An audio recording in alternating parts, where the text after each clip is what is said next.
আল্লাহ পাক এখানে তিনটা অর্গানের কথা বললেন। এক নাম্বার অঙ্গের কথা বলেন, অন্তরের কথা বললেন। অন্তর যদি নষ্ট বানায় ফেলেন, ওই লোকটার ঠিকানা জান্নাতে না হয়ে হবে কোথায়? জোরে কর। এই জন্য দেখবেন যারা অন্তর মরা, এরা দেখবেন 5 ওয়াক্ত নামাজ তাদের লাগে না।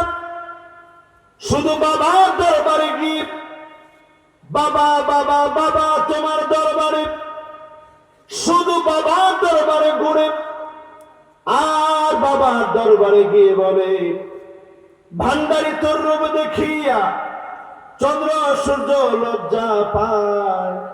আরে খোদ খোদা মানুষ যে এসেছে যে এই ধরা। এবার লোকে টুনটুনা টুনটুন। অন্তর যদি তোমার মরে যায়, ওই সময় তুমি বলবা নামাজ লাগবে না। দেখবেন কিছু কিছু বিশাল চুলওয়ালা জটওয়ালা হাতের মধ্যে ফেসাইনা লাডি, আমি যদি জিগার নামাজ পড়ে পড়ে লেছি তো কেমনে? ওইটা মনে মনে রুহানি। আপনি জিগেলেন যে কিরে তুই পড়স রুহানি আর আমি এত কষ্ট করে 5 ওয়াক্ত, কি কারণটা কি? তখন নামাজ হচ্ছে শরীয়ত আর আমার নামাজ হচ্ছে মারেফত। এটা মারফতি নামাজ, এটা তোরা বুঝলি না।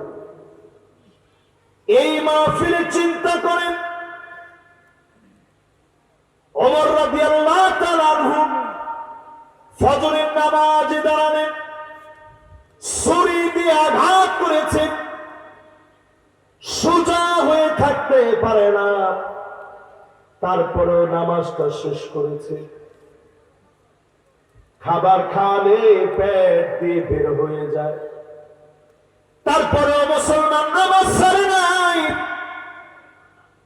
সাহাবীদের জীবনী পড়ে দেখেন, এক ওয়াক্ত নামাজ কাজা হয়ে গেলে 1টা বছর ধরে শুধু কাঁদতেন, ও মালিক নামাজ কেমন করে আমার কাছ থেকে ছুটে গেছে, কেন ছুটে গেল? যারা মসজিদ নববীতে যাবে, রাউদাতুম মিন রিয়াদিল জান্নাতে নামাজ যারা পড়লেন, ওইখানে দেখবেন অনেকগুলো খুঁটি আছে, পিলার আছে। সাহাবায়ে কেরাম নিজেদেরকে বেঁধে ফেলতেন, আল্লাহ গুনাহ মাফ না করলে বাঁধন খুলবো না। বলেন আল্লাহু আকবার। 1 নাম্বার অন্তরটা ঠিক করেন। কি ঠিক করবেন? জোরে কোন, কি ঠিক করবেন? অন্তর ঠিক করার জন্য বেশি বেশি তাওবা করেন। এই অন্তরের ভিতরে যত কালো দাগ পড়ে গেছে, ইদা সলুহাত সলুহাল জাসাদু কুল্লু, এই কালো দাগ যদি সাদা করতে চান, বেশি বেশি করে তাওবা করেন। যিনি মাফ করে কবুল করবেন তিনি কি? উনি হইতে কি রাজি? জোরে কোন রাজি? ইত্তাকিল মাহারিম, আজকে থেকে হারাম ছাড়েন। জোরে কোন, কি ছাড়েন? আরো জোরে, আরো জোরে। তাহলে হারাম কথা ছাড়তে হবে, মিশা কথা বাদ, বানানো কথা বাদ, গীবত বাদ, মানুষের নামে অপবাদ বহতান পুরাপুরি বাদ।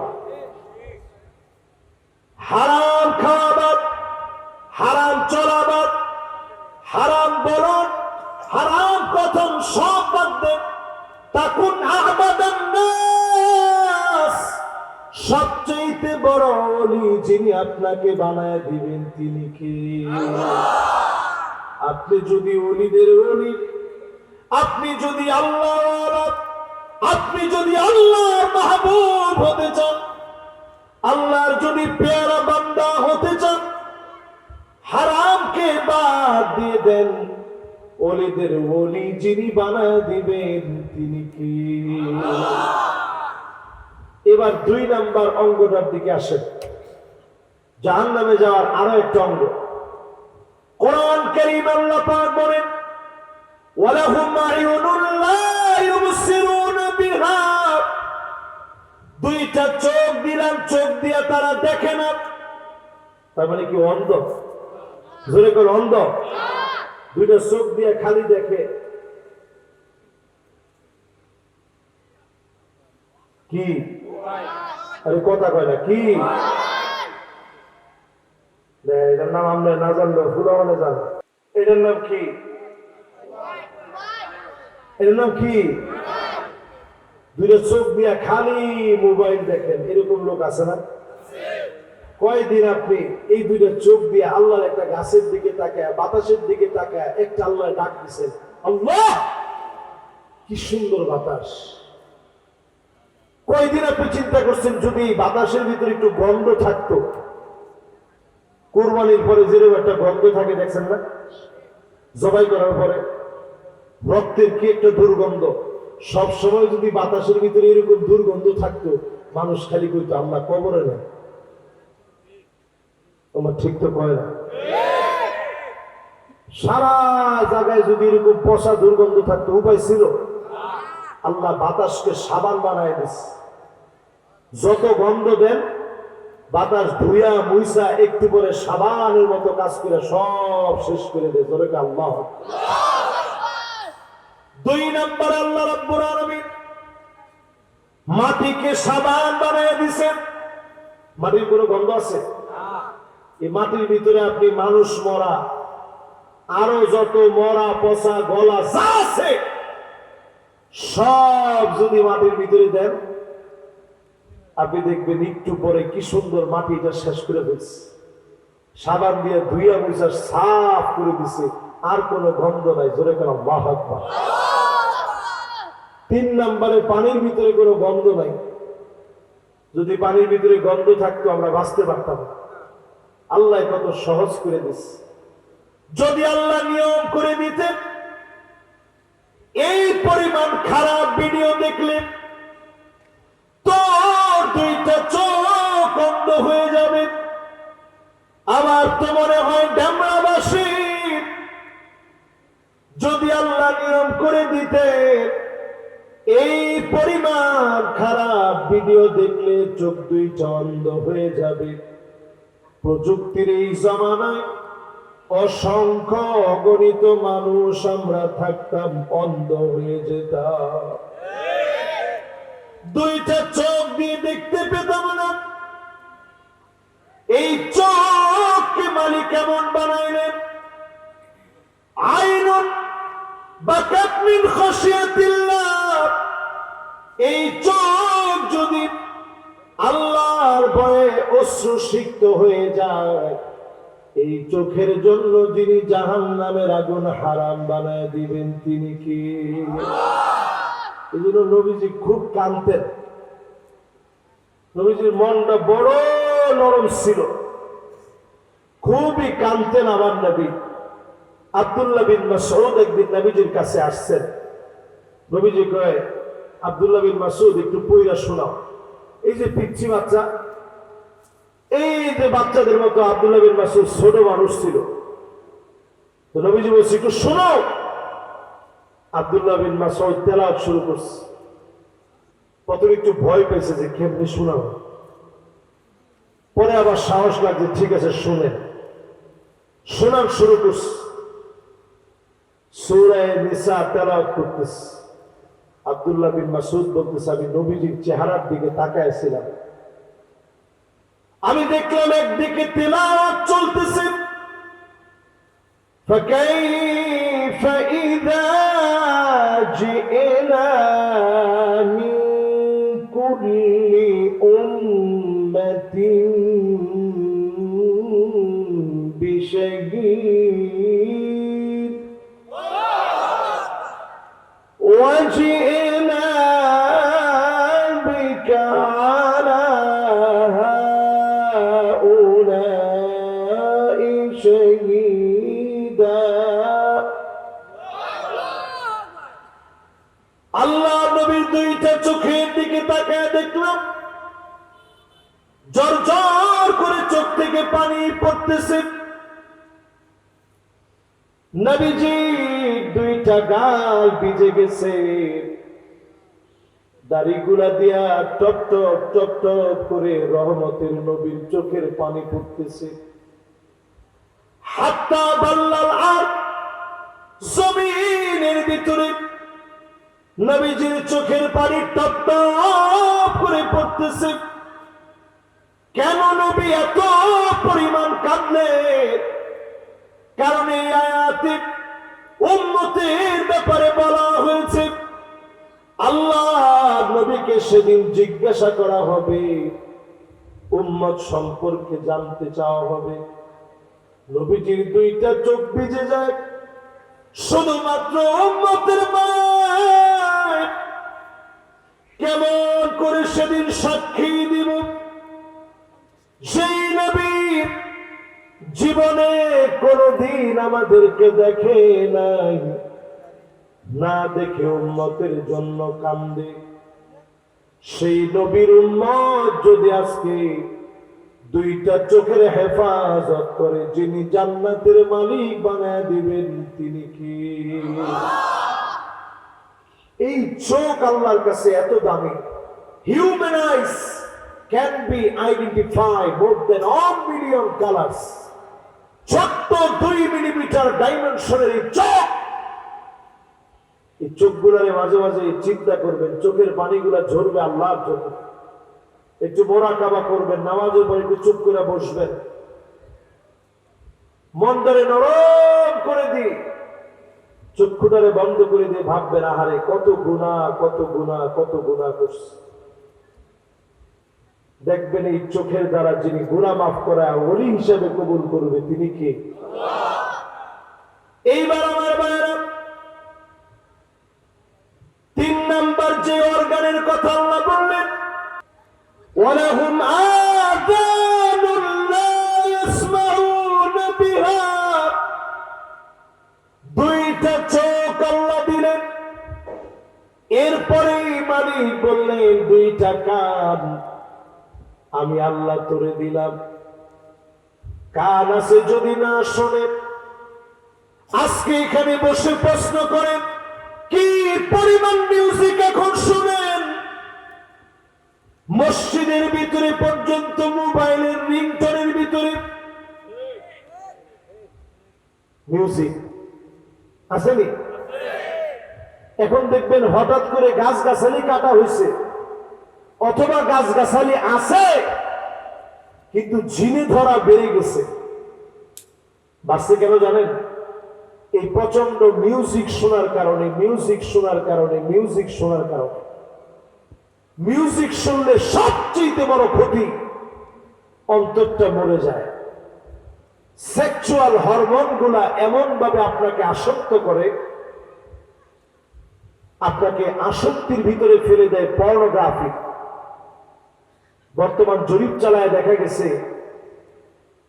6-7 এর ছেলেগুলো, কোমলমতি ছোট ছোট বাচ্চা যাদের গুনাহের বয়স হয় নাই, এরকম বাচ্চারা পর্যন্ত নানা রকমের পর্নোগ্রাফিতে আসক্তি হয়ে যাচ্ছে, পর্নোগ্রাফিতে আসক্ত হচ্ছে। এই যে আমাদের বাচ্চাদেরকে আমরা হারায় ফেলতেছি, আমাদের ছেলেদেরকে আমরা হারিয়ে ফেলছি, মেয়েদেরকে হারায় ফেলছি। এগুলো আমাদের কলিজা। এরা মানুষ হলে পিতামাতার সবচেয়ে বড় সম্মান। আমার আব্বা এখনো প্রায় সময় আমি ঘুমায় থাকলে দরজাটা খুলে দেখে যায়। মাহফিল থেকে গেলে আমি একা একা ঘুমায় থাকি, শরীর দুর্বল লাগে, আব্বা এসে দেখে যায়। মাঝে মাঝে মাথাটার মধ্যে হাতটা বুলায় দেয়, বাজার শরীরটা কেমন। কোন বাপ তার সন্তানের অকল্যাণ চায় না, কোন বাপ তার সন্তানের অকল্যাণ চায় না।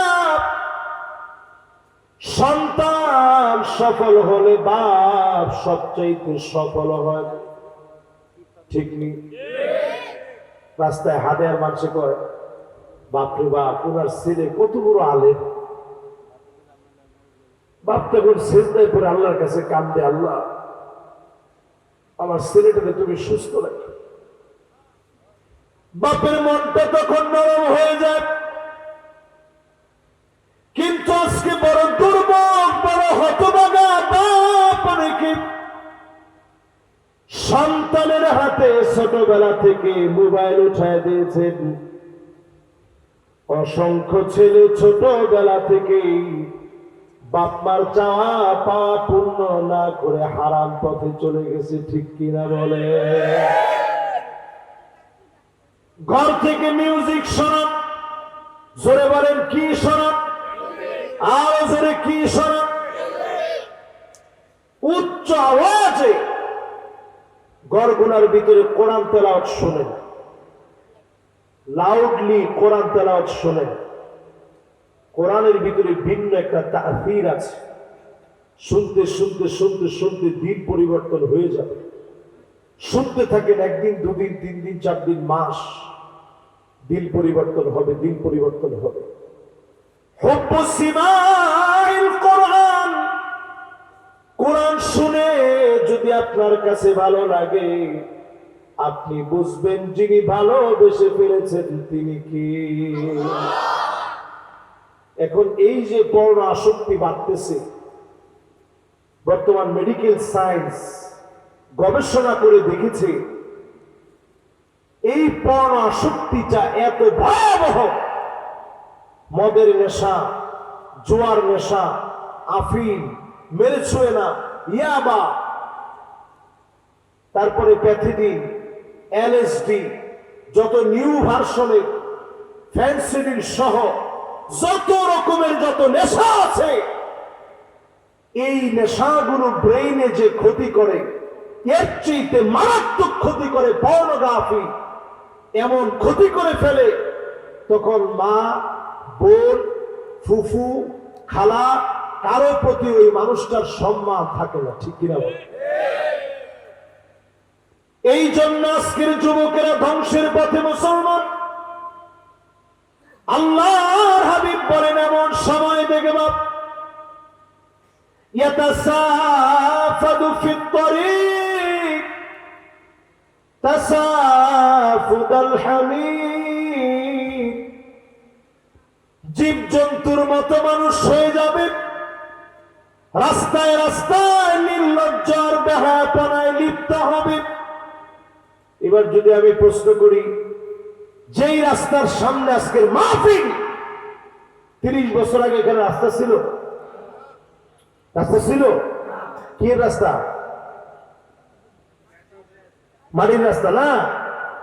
এই মাটির রাস্তা দিয়ে যদি একটা ছেলে একটা মেয়ে বৈবাহিক সম্পর্ক ছাড়া রানীমহল, মতিমহল, সিনেমা হলে যাবে, বৈবাহিক সম্পর্ক ছাড়া মনে করেন এদিক দিয়ে হাইটে হাইটে হাইটে হাইটে গেছে, আপনি স্বচক্ষে তাকায় দেখছেন, আপনি গিয়া সামনে গিয়ে দাঁড়াই যাবেন, কিরে একজন একজনের হাত ধরে আনস, বিয়ে করছস? সাথে সাথে আমনের পায়ের জুতার হের গাল 30 বছর আগে, ঠিক কিনা কর? কিন্তু এখন যদি এমনি হাইটটা যায়, আপনি জিগানোর মতো ক্ষমতা আছে?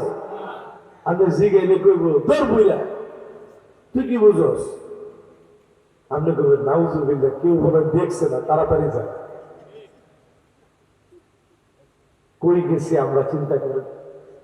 যে কথাটা বলছি রসুল 1450 বছর আগে বলছি, 30 বছর আগেও ছিল না। এখন অলিতে গলিতে বেহায়াপনা, অশ্লীলতা, পাপাচার বেড়ে গেছে আধুনিকতার নামে। তুমি ঠিকঠাক হয় না। বাংলাদেশে এখন আধুনিকতার নামে, সুশিক্ষা, কুশিক্ষা, নানা শিক্ষার নামে, সমশিক্ষার নামে কি শিখানো হচ্ছে ছোট ছোট বাচ্চাদেরকে? কোমলমতি বাচ্চাদেরকে যা শিখাচ্ছেন, আগামী প্রজন্মরে ধরে রাখবেন কেমনে?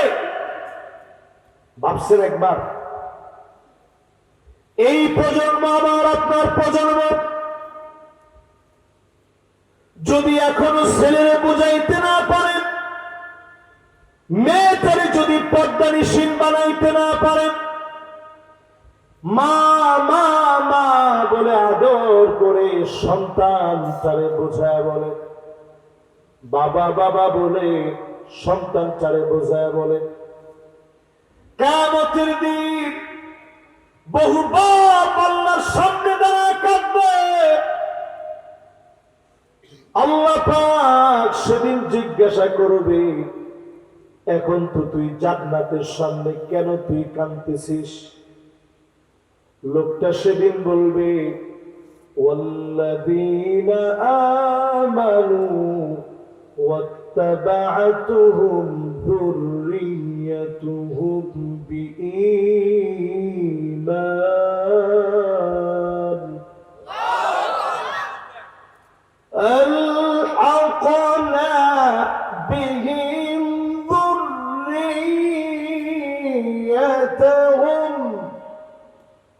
ওয়ামা আলাতনাহুম মিন আমালিহিম মিন শাই। বহুত বাপ সেদিন কাঁদবে, মালিক কোথায় আমার ছেলে? আল্লাহ, কোথায় আমার মেয়ে? এত মানুষের ভিতরে ছেলেকে তো দেখি না, মেয়েকে তো দেখি না। আল্লাহ বলবে, ফেরেশতারা ছেলেটারে নিয়ে আসো, মেয়েটারে নিয়ে আসো। সেদিন বাপ তাকে দেখবে, কত ছেলের গায়ে জাহান্নামের পোশাক, কত মেয়ের গায়ে জাহান্নামের পোশাক। লোকটার কান্না দেখে সেদিন যদি মালিকের মায়া লাগে, যিনি মাফ করে জান্নাতি বানায় দিবেন তিনি কি? ও আমার ভাইরা, ছেলেরে কত রকম পোশাক কিনা দিলেন, মেয়েরে কত প্যান্ট শার্ট কিনে দিলেন, জাহান্নামের খোরাক কিনে দিচ্ছেন আপনি। ঠিক করে না? জাহান্নামের খোরাক বুঝবেন কেমনে? কাসিয়াতুন আরিয়াত মাইলাতুন মুমিলাত। শেষ জামানায় মানুষ পোশাক পরবে মনে হয় উলঙ্গ আছে। ঠিক নি? ঠিক নি? এখন পোশাক যেদি পরে পোশাক নেই। আগের দিনে মানুষ ওন্নাটা দিত অ্যাটলিস্ট, এখন বর্তমানে ফ্যাশনের নামে ওন্না উঠেই গেছে। ওন্না দিব কই? পরে গেঞ্জি আর প্যান্ট। কই ওন্না দিব? মাথা। এরপরে দেখবেন আমার ভাইয়েরা ট্যাটু লাগায়, ট্যাটু ট্যাটু। বেবি মানুষ ট্যাটু করে বেড়াগো কাছে গিয়ে, আপনার সন্তান কই যাচ্ছে?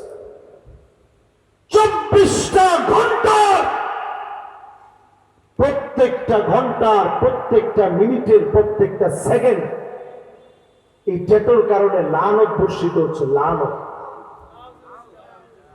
এরপরে দেখবেন মেয়েরা পরচুলা পরে, পরচুলা মানে আগলা চুল লাগায়া ফুলায়া ফাপায়া বিশাল ঘোড়ার লেজের মতো কালার বানায়। এরপরে দেখবেন পেডিকিউর, আরো কি কি নাম আছে। 10,000 টাকা জামাইয়ের কাছ থেকে গলার মধ্যে ছুরি ধরে লয়ে গিয়ে পেডিকিউর করে, গরম পানির মধ্যে ফাউলি যায় থুয়ে দেয়। তোর ঘরের মধ্যে গরম পানি না, চুলার মধ্যে কদ্দুর গরম পানি দিয়া বালতিটার মধ্যে লাগলে যা লাগে দিয়া পরে ভিজায় তো। জাহান্নামের পথ আজকে আমাদেরকে ডাকতেছে। মহিলারা নেল পালিশ লাগায়, নাইল পালিশ যারা ব্যবহার করে, নেল পালিশ যারা ব্যবহার করে, অনেকগুলো আছে একেবারে এগুলো উঠে না, নামাজ রোজার দাঁত দাঁড়ে না, নেল পালিশ লাগায় রাখছে। কিস? এই বউয়ের সাথে সংসার করলেন, ফরজ গোসল হইল না, সে রান্না বান্না আপনি খাইলেন, কি খাইলেন? কি খাইলেন? একবারে খানাটা হারাম খান না। মাটি যদি আপনি চাবায় খান হারাম হইব? ধরেন আপনি বাঁচতেছেন না, মাটি খাইছেন, কতুর মাটি লুয়ে খাইলেন, পেটে এমন খিদা লাগছে কিছু নাই, আছে মাটি। আপনি আফ্রিকায় যান, এখনো মাটির বিস্কিট খায়, দেখছেন আপনারা? আমরা নিজেরা যখন মিশরে পড়ছি, সেনেগালের কিছু ছেলে সুন্দর সুন্দর কিছু বিস্কিট আনছে, আমি মনে করছি সুবহানাল্লাহ, এরকম কালারের বিস্কিট প্রাণ দেখি না, এটা কোনটা?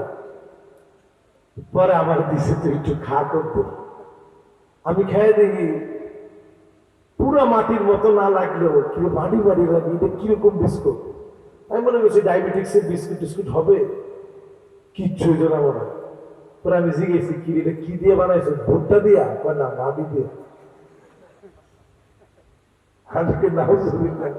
কয় কি আমি এটা কিল্লিকে আনলি? আওয়ার সময় মাই দিয়ে দিছে, যদি খিদা লাগে এতে লম্বা সময় খিদা আর লাগবে না, মাটি যে লোক খাইতে খিদা লাগে। বলার উদ্দেশ্য হচ্ছে আপনি মাটি খাইলেও তো খাইলেন। যেই মহিলা নেল পালিশ ব্যবহার করার পরে এগুলোর উঠায় নাই, রান্না বাড়া করে, কি খাইলেন? আপনি আজ ঘরের ভিতরে শান্তি নাই, রহমতের ফেরেশতা ঢুকে না, কারণ ঘরের ভিতরে যিনি আছে তার স্বভাব চরিত্র এমন, রহমতের ফেরেশতা পা দিতে নিয়ে বারবার পিছনের দিকে চলে যায়, ঠিক কিনা বলে?